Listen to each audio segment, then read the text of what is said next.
Welcome student. हमारा आज का टॉपिक है टूल्स ऑफ मॉनेटरी पॉलिसी, मौद्रिक नीति के उपकरण। हमने पिछले वीडियो में मौद्रिक नीति के संदर्भ में आरबीआई का अध्ययन किया था।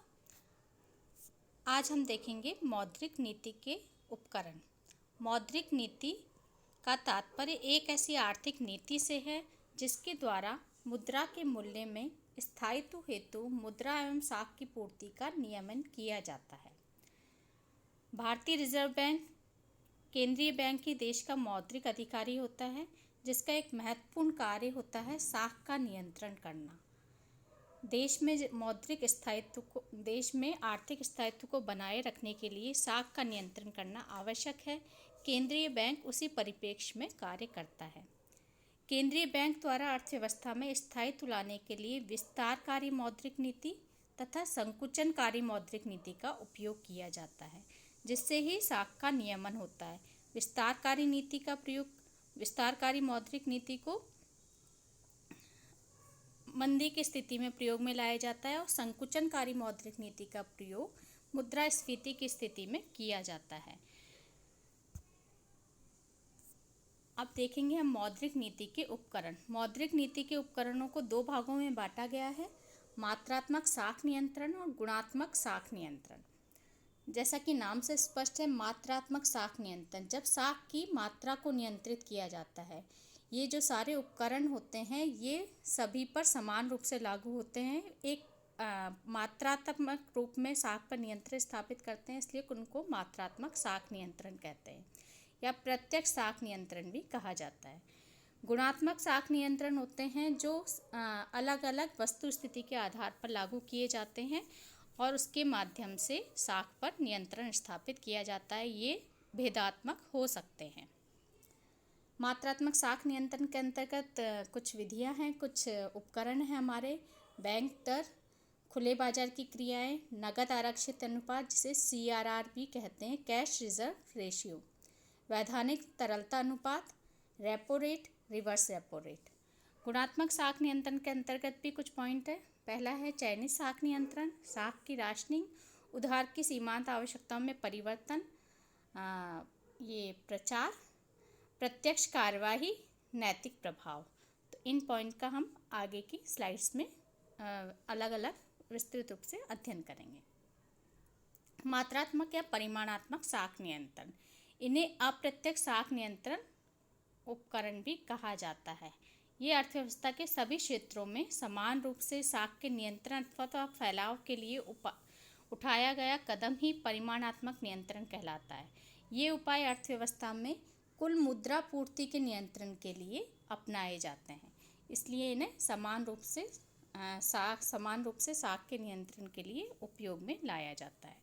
इसका सबसे फर्स्ट पॉइंट है आपका बैंक रेट, बैंक दर। बैंक दर ब्याज की वह न्यूनतम दर होती है जिस पर देश का केंद्रीय बैंक सदस्य बैंकों को दीर्घकालीन ऋण देता है। दूसरे शब्दों में, बैंक दर वह दर है जिस पर केंद्रीय बैंक अपने सदस्य बैंकों को ऋण प्रदान करता है अथवा उनके प्रथम श्रेणी के बिलों की पुनर्कटौती करता है। कुछ देशों में इसे कटौती दर भी कहा जाता है। बैंक दर में परिवर्तन के द्वारा अर्थव्यवस्था में साख की मात्रा में परिवर्तन किया जाता है। साख की मात्रा में वृद्धि के लिए बैंक दर को कम कर दिया जाता है कि यदि देश में मुद्रास्फीति की स्थिति है, साख की मात्रा में वृद्धि के लिए बैंक दर को कम कर दिया जाता है कि यदि देश में मंदी की स्थिति है तो मंदी की स्थिति के अंतर्गत साख के फैलाव के लिए, साख के विस्तार के लिए केंद्रीय बैंक दर को कम कर देगा, जिससे कि व्यापारिक बैंक RBI से व्यापारिक बैंक केंद्रीय बैंक से ऋण ले। व्यापारिक बैंक जब कम ब्याज दर पर ऋण लेंगे तो वो अपने ग्राहकों को कम ब्याज दर पर ऋण देंगे। तो इस प्रकार से देश की अर्थव्यवस्था में साख का प्रसार होगा।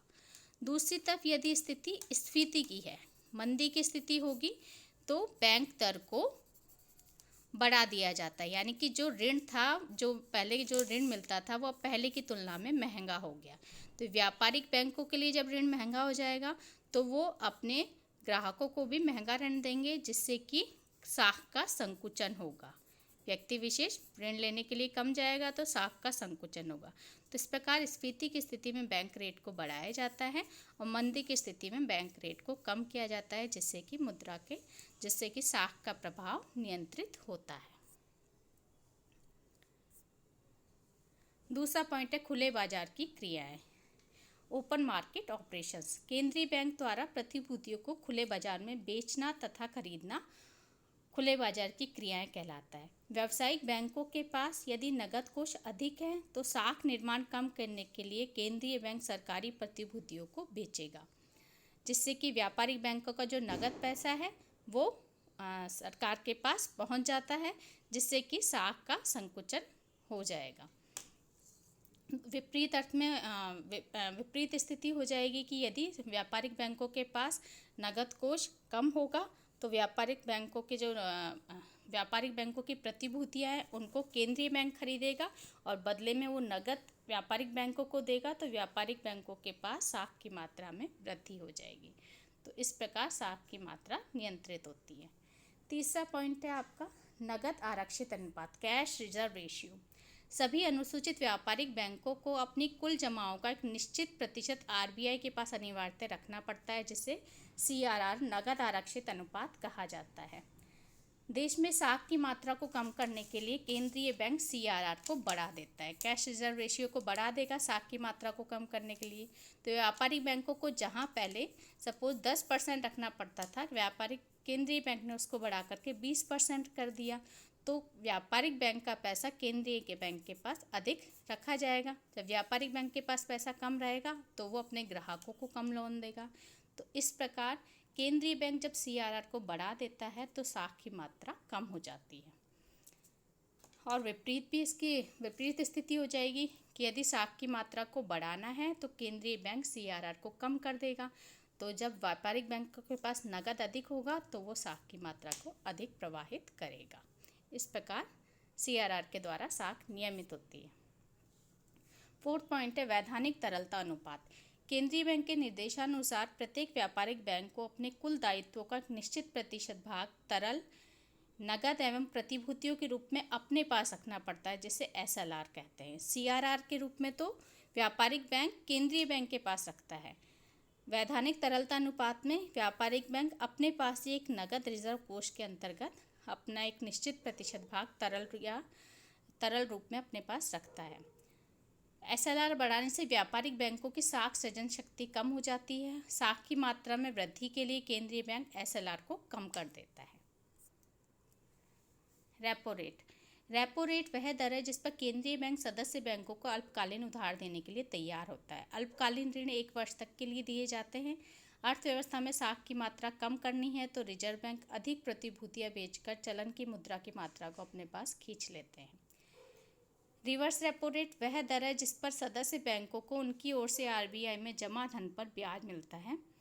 बैंकों के पास बची हुई रकम होने पर वे इसे रिजर्व बैंक में रख देते हैं। इस रकम पर आरबीआई उन्हें ब्याज देता है। जिस दर से ब्याज दिया जाता है उसे रिवर्स रेपो रेट कहते हैं।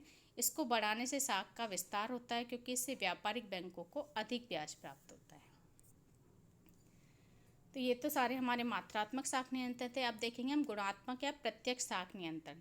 वे उपाय जो किसी निश्चित क्षेत्र को प्रत्यक्ष रूप से प्रभावित करने के उद्देश्य से लगाए जाते हैं उन्हें गुणात्मक साख नियंत्रण कहा जाता है।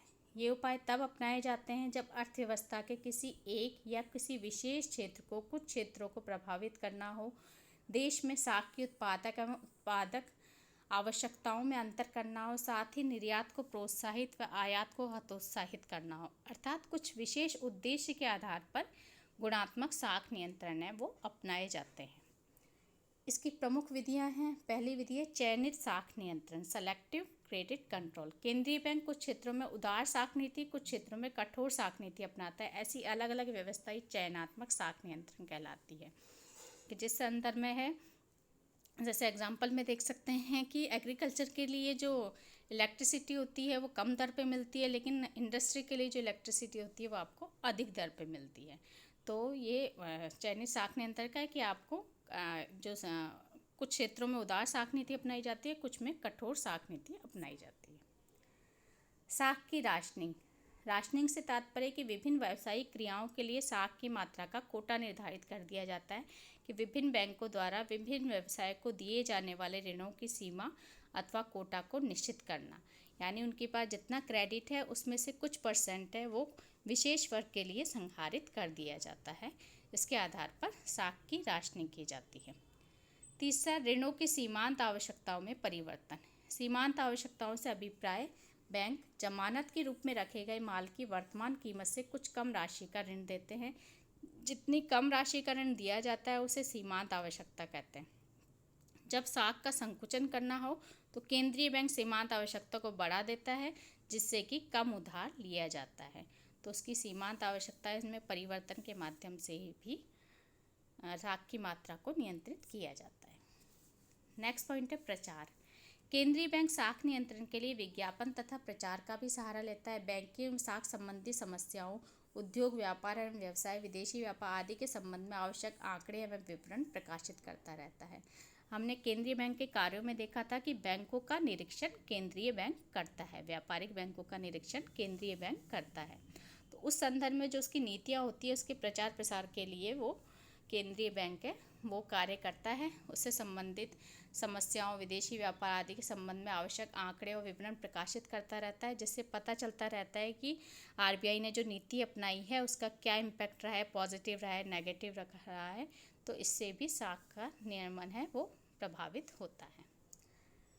नेक्स्ट पॉइंट है प्रत्यक्ष कार्रवाई। जैसे बैंकों की पुनर्कटौती सुविधा बंद कर देना, ऋण देने से मना कर देना, बैंकों पर मौद्रिक दंड लगाना, ये डायरेक्ट एक्शन है। इसको आप दंडात्मक क्रिया के संदर्भ में भी देख सकते हैं कि यदि बैंक, व्यापारिक बैंक यदि आरबीआई के निर्देशों की पालना नहीं करता तो जो आरबीआई है वो उसके ऊपर सख्त कार्रवाई भी कर सकता है। जैसे ऋण देने से मना कर सकता है, बैंकों पर कोई मॉनेटरी पनिशमेंट लगा सकता है। सामान्यतः केंद्रीय बैंक कार्रवाई से पहले बैंकों को नोटिस या चेतावनी भी देता है, जिससे कि व्यापारिक बैंक है वो उनके नियमों का पालना कर सके। लास्ट पॉइंट है नैतिक प्रभाव। कभी कभी केंद्रीय बैंक सदस्य बैंकों को सलाह एवं नैतिक दबाव डालकर उन्हें अपनी साख नीति का स्वेच्छापूर्वक पालन करने के लिए प्रेरित करता है। कि केंद्रीय बैंक है वो समय समय पर व्यापारिक बैंकों का निरीक्षण करता रहता है, उनके प्रोग्राम चलते रहते हैं।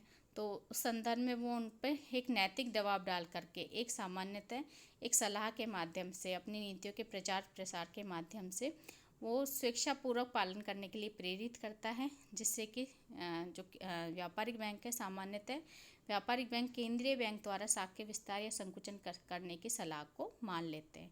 क्योंकि हमने बैंकों केंद्रीय बैंक के कार्यों में देखा है कि केंद्रीय बैंक की सर्वोच्च बैंक है, बैंकों का बैंक है, सरकार का बैंकर है, सलाहकार है, एजेंट है।